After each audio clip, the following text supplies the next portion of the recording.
Muito bem.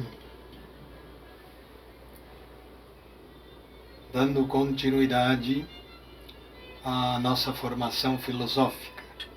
Hoje, num ambiente diferente, pois não estamos em nossa terra, não estamos na nossa cidade de origem, que é Imaruí, mas sim numa cidade vizinha.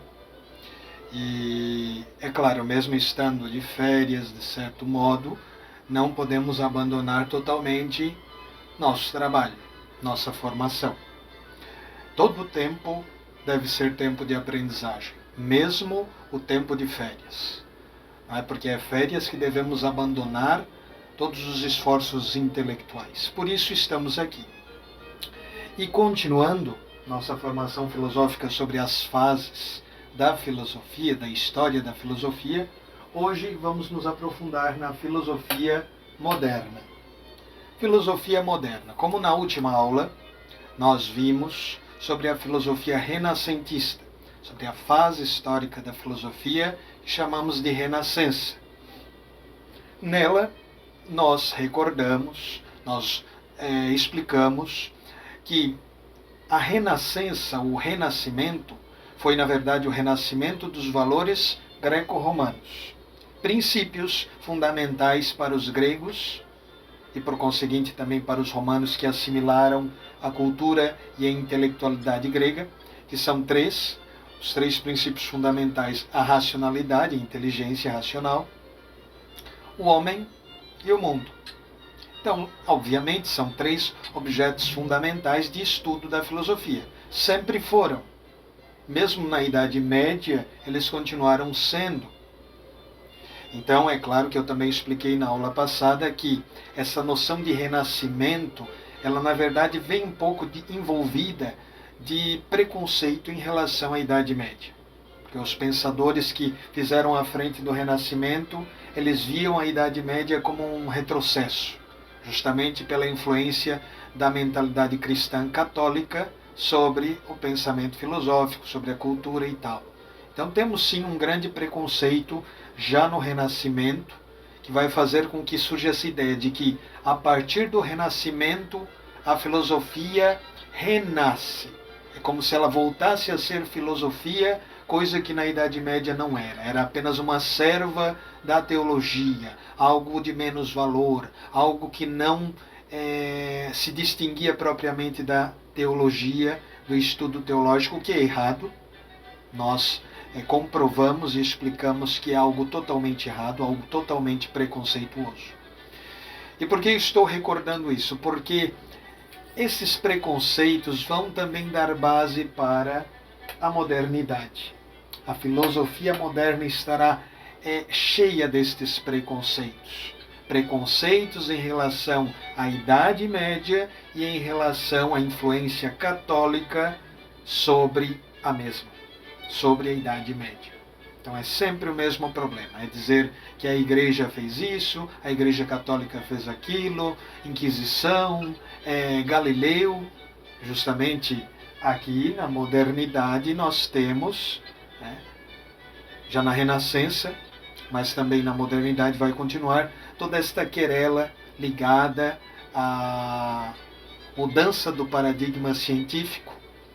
Saímos da ideia ou do paradigma geocêntrico e passamos para o heliocêntrico, aquela ideia de que antes tínhamos Deus no centro, então o teocentrismo agora passa a ser o homem o centro, antropocentrismo. Até usei uma palavra errônea na aula passada. Peço que vocês relevem um pouco algumas coisas, porque às vezes nós até sabemos qual palavra usar, mas no momento que eu gravo, no momento que gravamos, a atenção para a câmera, a atenção para diversos elementos da gravação fazem com que percamos um pouco da atenção para com algumas palavras. Às vezes saem algumas palavras um pouco errôneas. Você, em vez de dizer antropocentrismo, eu usei antropomórfico,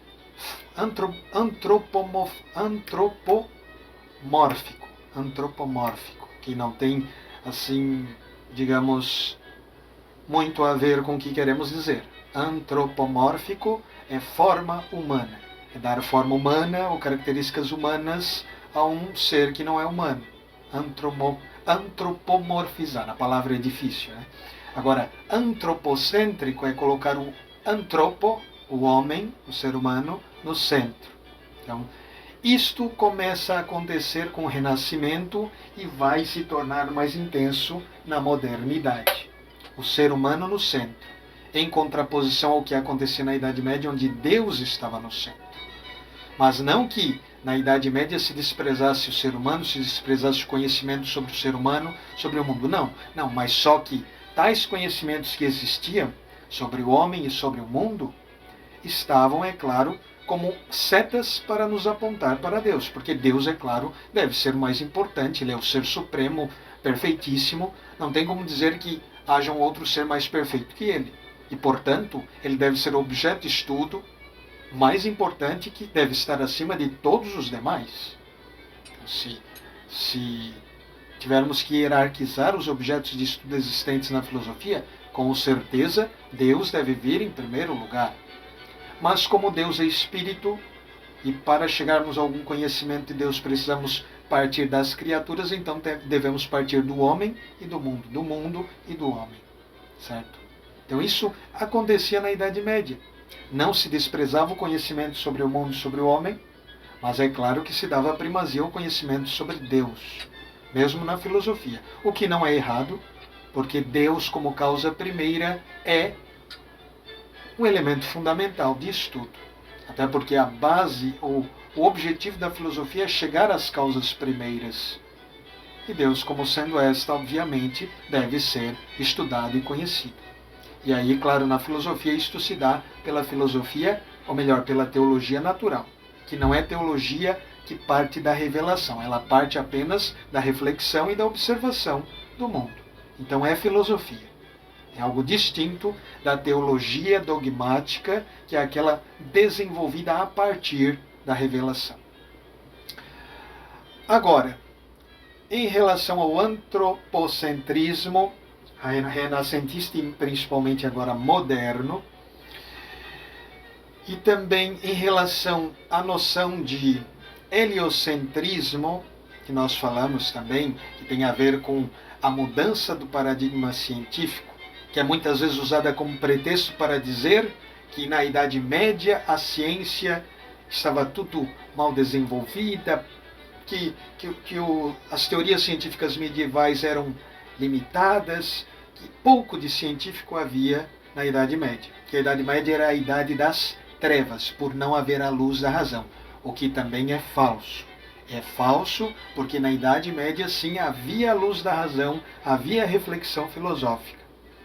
Claro que, como em qualquer período da história das ciências, houve erros, houve teorias errôneas, houve afirmações errôneas, sim, e as ciências todas passam por isso. Para se desenvolver uma ciência precisa sim partir de alguma teoria, mesmo que seja um pouco errônea, para depois ir purificando essa teoria e chegando a teorias mais e mais corretas. E é assim o desenvolvimento das ciências, desde sempre. E assim sempre será. Só que muitas vezes se usa desse pretexto para desmerecer a ciência e a filosofia medievais. Porque existiu ciência na Idade Média, sim. Só que o que nos leva a pensar que não existiu? Mais uma vez, ideias preconceituosas provenientes da Renascença, aqui, principalmente, como estamos nessa fase, da modernidade. Então surgem ideias como, por exemplo, de que se a Igreja ou a filosofia medieval estavam errados ao dizer que a Terra era o centro do universo, também estavam errados em tudo mais que diziam. Ou então, se estavam errados nisso, que era algo tão importante, não temos como garantir que as outras coisas que afirmavam estavam corretas. Então isso leva os modernos, os renascentistas modernos, a questionarem e a duvidarem de tudo o que era considerado ciência e filosofia até a Idade Média, e começam a partir dali uma nova caminhada, como se a partir daqui principiasse a ciência, principiasse a filosofia, como se fosse um recomeço, que é algo totalmente descabido, até porque muito do que se fez no Renascimento e na modernidade teve suas bases, ou teve bases que foram dadas na Idade Média. Mesmo concepções empíricas, ou a própria ideia do empirismo, das ciências positivas, ciências que partem da observação direta dos fenômenos, isto começou na Idade Média, com Aristóteles, um retorno do pensamento aristotélico, mas não só o retorno, com o próprio pensamento aristotélico que já existia na Idade Média. Então não é dizer assim que na Idade Média não havia nada de bom. Isso é pensar de um modo preconceituoso, a partir dos preconceitos que foram mantidos no Renascimento e na modernidade, certo? Agora, deixando um pouco de lado isso, eu sempre faço questão de fazer parte de minhas aulas voltadas também a uma certa apologética, no que diz respeito à verdadeira visão, a verdadeira ideia de filosofia que devemos ter, que é aquela que provém do mundo clássico e que passou sim pelo mundo medieval, cristão, católico, certo? Disto eu não abro mão e nunca abrirei mão, certo? Mas agora vamos a este período, porque devemos entendê-lo melhor também para entender o que há de bom e o que há de ruim nele. Então, como consequência do renascimento filosófico e cultural, renascimento esse que se deu no século XV, chegamos agora ao século XVI. O século XVI é de 1501 até 1600, certo? Então, século XVI. Está correto isso? Está correto. Vejam, confiram contagem dos séculos, que é assim. Sempre começa do 1501, o século XVI. Como o século XV começou de 1401, vai até 1500, certo? Então, como consequência do renascimento do século XV, temos a modernidade. A palavra moderna vem de modernos. No latim indica aquilo que é de hoje, atual. É meio estranho usarmos esta terminologia para uma fase que se deu 1501 até 1600, porque estamos em 2026. Então, muito tempo depois. Por que chamar isso de moderno? É sempre em referência aos historiadores que nomenclaturaram tal fase. Como, digamos, o desenvolvimento da história como ciência positiva se deu realmente a partir dali, a partir dos séculos XVI, XVII, certo? Que antes nós tínhamos a história como ciência, mas não sob a ótica de ciência positiva, procedente, é claro, do positivismo, dessas correntes científicas, ou correntes filosóficas ligadas à ciência, ao mundo das ciências. Então, para eles, como eles tiraram como referência, tinham como referência a eles próprios, o tempo em que eles viveram, então para eles, aquele tempo era o moderno, o atual, entendem? Por isso, então, a terminação, ou melhor, o termo moderno se refere a esta época. Mas é claro que usamos a palavra moderno também no diário, no uso diário, quando nos referimos a algo que é de hoje, algo que não é do passado, mas de hoje também.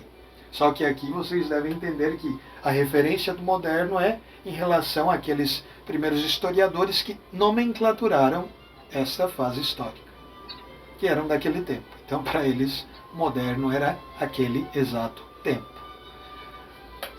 E por que temos aqui inteligência e sensibilidade? Porque vocês devem recordar que, da mesma forma como no Renascimento há um retorno no sentido de, falando concretamente, realmente, dá-se uma ênfase maior à racionalidade, essa ênfase vai continuar, obviamente, no período moderno. Mas é sempre uma ênfase no sentido de colocar a racionalidade como único meio de conhecimento, desprezando qualquer outro meio, principalmente desprezando a revelação cristã. Então é sempre em relação ao que tinha antes, ao mundo medieval, que considerava a revelação cristã como uma autoridade, algo de grande valor, certo? No mesmo patamar da própria inteligência, certo? Agora, esta valorização da inteligência que vai se dar a partir do Renascimento continuará aqui, na modernidade, e vai ser a origem, o princípio de uma corrente de pensamento que coloca toda a primazia do conhecimento na inteligência, certo? E essa corrente nós chamaremos de racionalismo. É quase como um retorno, uma retomada do pensamento platônico, já que Platão, ele coloca assim o conhecimento como sendo obra exclusiva da inteligência. A inteligência é aquela que vai no mundo das ideias e capta as ideias, não os sentidos. Os sentidos enganam, os sentidos são falhos para isso. É pela inteligência e somente por ela que podemos conhecer. E essa será a postura do racionalismo. Porém, surgirá também uma postura, uma tendência no âmbito científico da modernidade, que, em vez de dar prioridade para a inteligência, vai dar prioridade para a sensibilidade, isto é, para os 5 sentidos. Ora, mas isto não tem nada a ver, professor, com o Renascimento ou com a cultura, a intelectualidade greco-romana. Então, por que surge isso? Não é que não tem nada a ver. Tem a ver, principalmente com o pensamento aristotélico. Aristóteles valoriza os sentidos como meios de se conhecer. Então, mais uma vez, como continuidade do Renascimento, aqui nós temos um retorno a Platão, que vai gerar, por meio da valorização da inteligência, o racionalismo, e um retorno a Aristóteles, que por meio da valorização dos 5 sentidos vai gerar o empirismo, que é uma corrente de pensamento que prega que só podemos conhecer por meio dos sentidos. E só pode se considerar conhecimento verdadeiro e, portanto, científico, aquele que procede dos sentidos e que pode ser obtido através de objetos sensíveis. Então teremos 2 posturas radicais. Uma no extremo, racionalidade. Outra no extremo, sentidos. Os que defendem a racionalidade desprezam os sentidos. Os que desprezam os sentidos, ou melhor, confundi. Os que defendem a racionalidade desprezam os sentidos. Os que defendem os sentidos desprezam a racionalidade. Claro, no sentido de que ela sozinha, ela por si mesma, nada há de conceder-nos. Nada há. Alguém poderá dizer, não, mas eles não estão tão errados porque nós pensamos assim hoje. Não, não pensamos assim hoje. Muitos até pensam. Mas, segundo a noção de filosofia correta, a filosofia clássica, a filosofia que fora mantida no medievo, a filosofia que nos permite uma proximidade com a revelação cristã, essa filosofia perene, verdadeira, ela nos mostra que os sentidos, sim, são fundamentais para o conhecimento, com certeza, mas até certo ponto, porque tem coisas que, para serem conhecidas, partem dos sentidos, mas só podem ser alcançadas pela inteligência.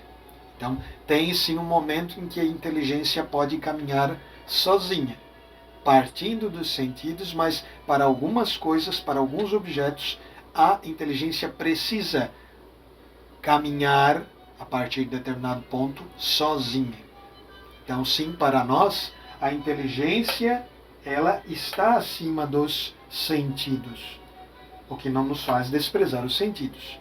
Agora, voltando para esse período, para cada um desses grupos, não há qualquer coligação, qualquer síntese, qualquer meio termo entre as posturas. Não, para eles, ou é os sentidos, eu fiz com essa mão, né? Então, ou é os sentidos que nos levam ao conhecimento, ou são os sentidos, ou é a inteligência.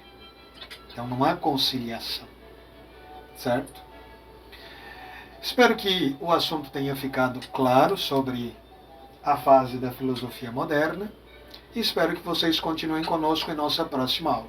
Curtam, compartilhem esta aula, ajudem o nosso canal, sigam, se inscrevam e espero que tenhamos ajudado vocês a conhecerem mais um pouco da filosofia, da verdadeira filosofia. Fiquem com Deus e até nosso próximo encontro, se Deus o permitir.